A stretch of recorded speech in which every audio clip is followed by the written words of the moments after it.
Albert Einstein, ये नाम तो आपने बहुत सुना होगा।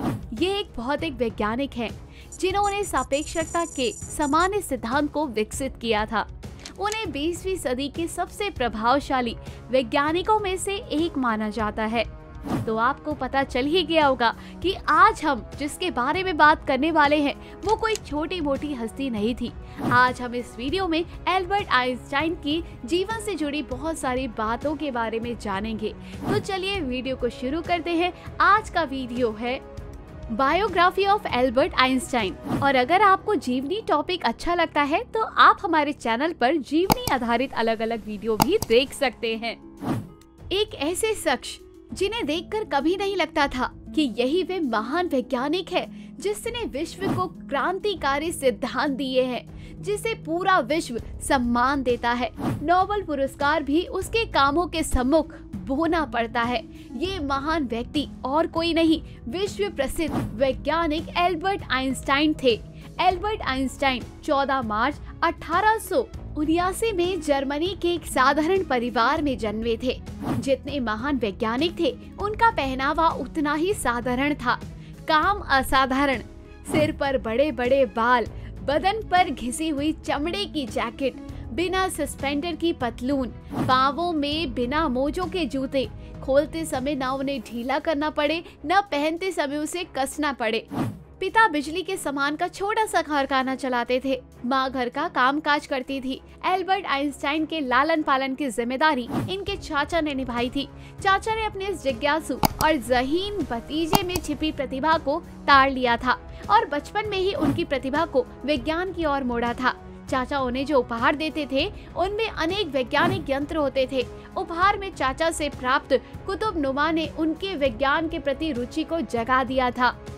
उनकी माता हंसी में कहा करती थी, मेरा एल्बर्ट बड़ा होकर प्रोफेसर बनेगा। उनकी हंसी में कही हुई बात सचमुच सत्य होकर रही। 1909 में मयूक विश्वविद्यालय में प्रोफेसर बनाए गए। फिर कुछ वर्ष बाद केसर विलियम संस्थान विश्वविद्यालय विज्ञान संस्थान के निदेशक भी बनाए गए। वे कोरे बुद्धिवादी वैज्ञानिक नहीं थे, वरन उदार मानव भी थे। वे एक भावनाशील हृदय प्रदान मानव थे।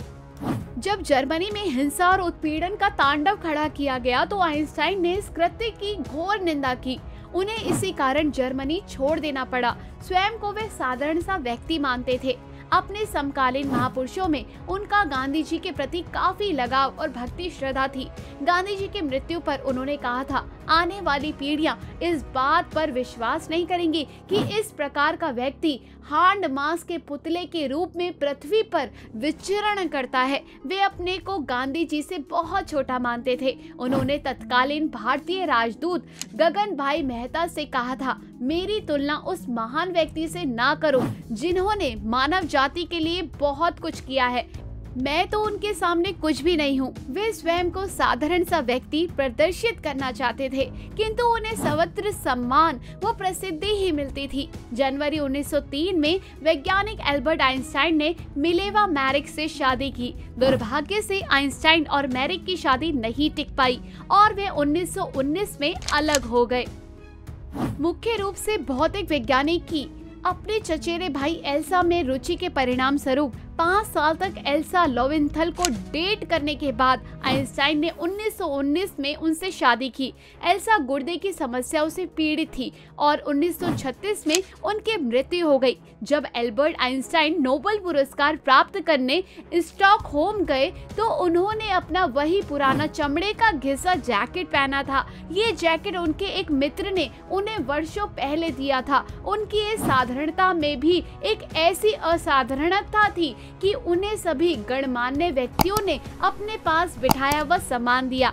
एक प्रसंग के अनुसार एक बार कोलंबिया के प्रसिद्ध साहित्यकार डॉक्टर फ्रैंक आइटे लॉटे ने एल्बर्ट आइंस्टाइन के सम्मान में प्रीति सम्मेलन आयोजित किया था। उपस्थित मेहमानों के सम्मुख कुछ बोलने के लिए जब आइंस्टाइन ने आग्रह किया तो वे उठ खड़े हुए और बोले, सज्जनों, मुझे खेद है कि मेरे पास आप लोगों से कहने के लिए अभी कुछ भी नहीं है। इतना कहकर आइंस्टाइन अपनी जगह पर बैठ गए। मेहमानों पर प्रतिक्रिया अच्छी नहीं हुई। आइंस्टाइन ने असंतोष भाप लिया और पुनः मंच पर पहुंचे। मुझे क्षमा कीजिएगा, जब भी मेरे पास कहने करने के लिए कुछ होगा, मैं स्वयं आप लोगों के सम्मुख उपस्थित हो जाऊंगा।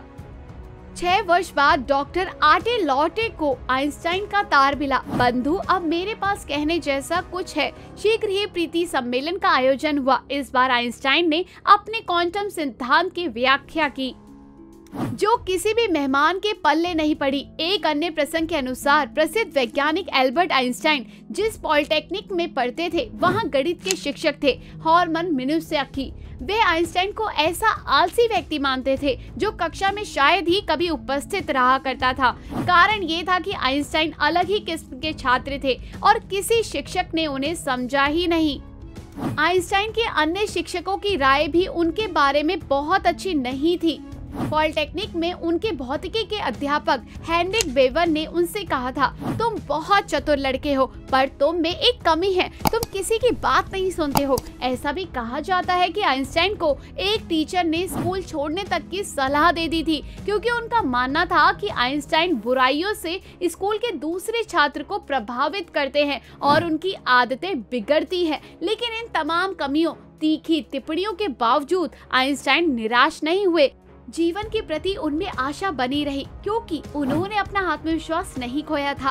उन्होंने किसी टीचर की टिप्पणी से आहत होकर आत्महत्या नहीं की, बल्कि अपने परिश्रम और अपनी प्रतिभा से उन्होंने नोबेल पुरस्कार को प्राप्त किया। विश्व विज्ञान को आइंस्टाइन की देन से हम सब परिचित हैं। 17 अप्रैल 1955 को उनके पेट की धमनी विस्फार फूट गया और एल्बर्ट आइंस्टाइन को आंतरिक रक्तस्राव का सामना करना पड़ा और अगली सुबह 76 वर्ष की आयु में उनका निधन हो गया। आइंस्टाइन ने अपने अनुभव से शिक्षा पद्धति के बारे में जो कुछ कहा था, वे आज शायद बेहद महत्वपूर्ण हैं और उस सब पर शिक्षकों, शिक्षाविदों, माता और पिता का ध्यान देना बेहद जरूरी है। वे कहते थे कि मैं इस अवधारणा का विरोध करना चाहता हूँ कि स्कूलों को उस विशेष ज्ञान और कौशल की सीधी शिक्षा देनी चाहिए जिसका उपयोग व्यक्ति बाद में करता है। इसके अलावा मुझे ये बेहद आपत्तिजनक लगती है कि व्यक्ति के साथ निर्जीव उपकरण जैसा व्यवहार किया जाए। स्कूलों का लक्ष्य हमेशा यही होना चाहिए कि युवक वहां से विशेषज्ञ बनकर नहीं, बल्कि सुव्यवस्थित व्यक्तित्व का स्वामी बनकर निकले।